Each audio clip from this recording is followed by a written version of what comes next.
So now I'm back in the grasslands searching for some iron ore because that's still the last thing that I need. Is that right? Yeah, I still got all that planet's favor.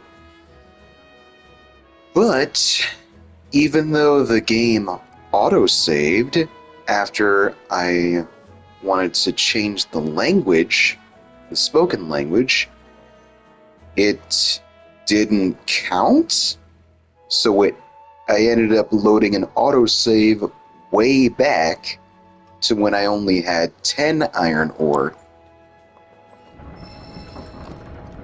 The autosave that was supposed to load, I had 44.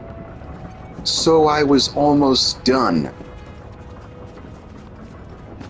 Instead, the game decided to take me for a ride, we'll say.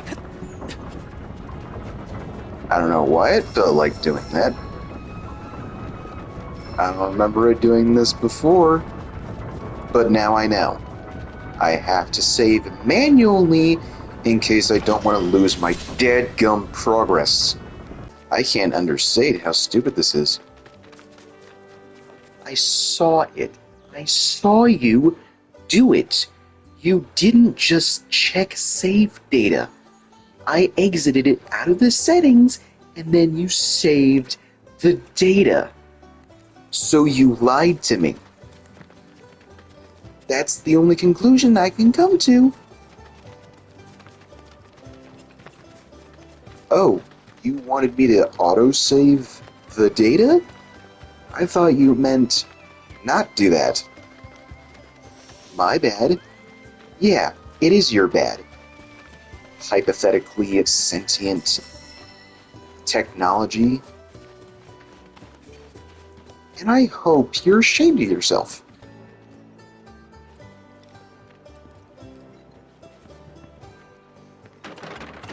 Aerith, I think because of this experience, I don't think I'm ever going to trust autosave ever again. Anytime I want to save progress, I am going to save manually. I should be doing that anyway, no matter what game I'm playing. But I guess you gotta learn the hard way sometimes. This entire part of the grasslands is made of rock. Why am I having trouble finding iron ore? I can't take my sword out and destroy these boxes. You're putting boxes here still, and you can't let me destroy them to get potions out of them? Are you insane? Also, why is Vincent here? Does he always just hang around Sid and the ferry? It makes sense that Sid would be here because he's the ferryman, but Vincent isn't? Why isn't he a member of the party? Can you replace Kate Sith, please?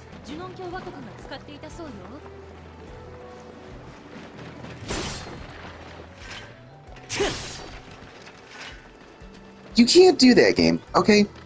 I decided. You can't put destroyable boxes in my path and then prevent me from doing so. That is why we gamers exist in the first place, is to kill enemies and break objects. Side note, the reason I changed the language at all is because the sound of the Japanese Moogles was getting kind of irritating. So I changed it back to English to see if it was softer on the ears. And it is. Well, in my opinion.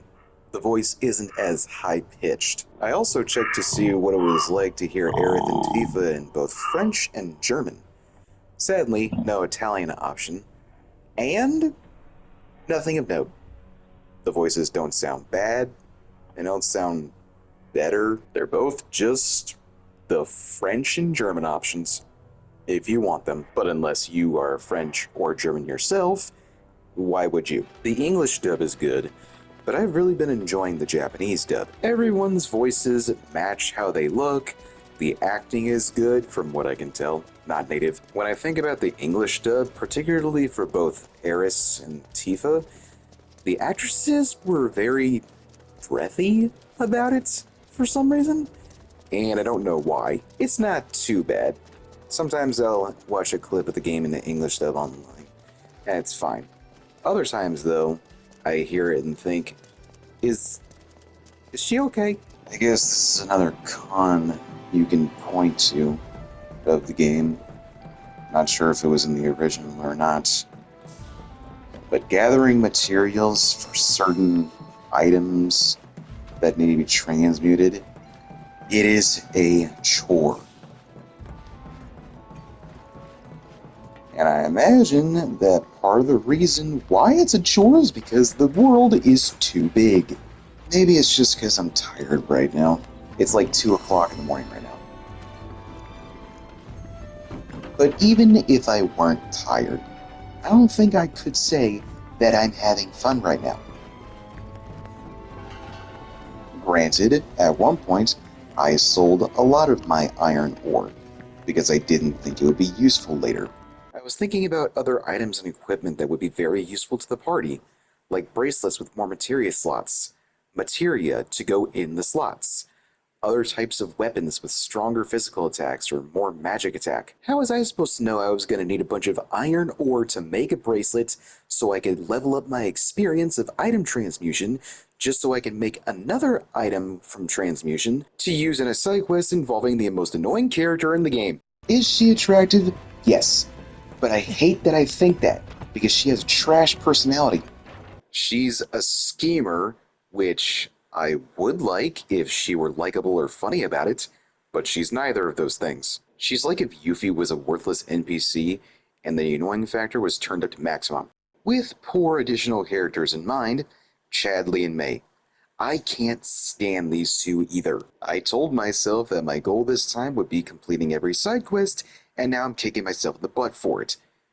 Because all of the intel missions are so tedious, and every time you happen upon a tower, fiend intel, world intel, divine intel, Mayor Chadley is there to call you up on your weird motion tracker phone thing. And when it comes to the fiend intel, they start to bicker when you finish.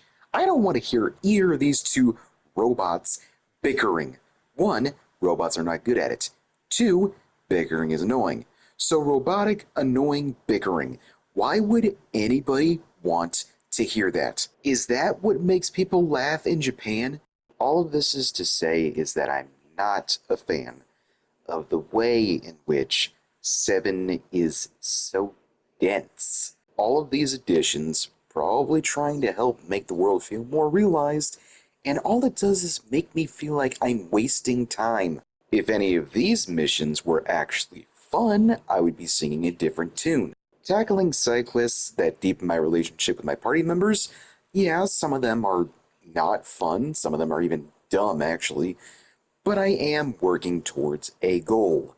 You could argue that I'm wasting time racing chocobos, but racing chocobos is fun. You could argue that I'm wasting time playing Queen's Blood, but playing Queen's Blood is also fun. You know, when I'm actually paying attention to what I'm supposed to do. But even if it's a side quest that's not about changing relationships, you talk to the quest giver for what seems like an hour before you can start completing objectives. And at the end of it, you start talking to them for another hour or so, and then the side quest ends and you get whatever. I guess I could say it was insignificant to the point that I don't even remember what it was, but I don't remember a lot of things. And sadly, the narrative wasn't spared from this problem either. Cutscenes that probably would have been a minute long, a minute and a half in the original, now take about 10 minutes. That doesn't make it more grand. It doesn't feel more awesome. It just takes longer. It didn't bother me in Remake or Rebirth my first playthroughs because they were my first playthroughs. I didn't know what to expect. So it was new and, frankly, kind of exciting. But now that I'm playing again, I feel myself getting restless and wanting to skip it so I can get it over with. Remember the train graveyard?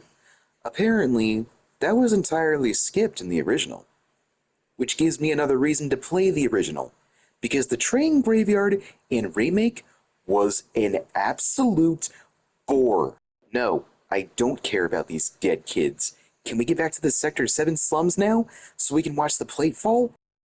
Oh, there's arbiters of fate in the way. I'll talk about that later.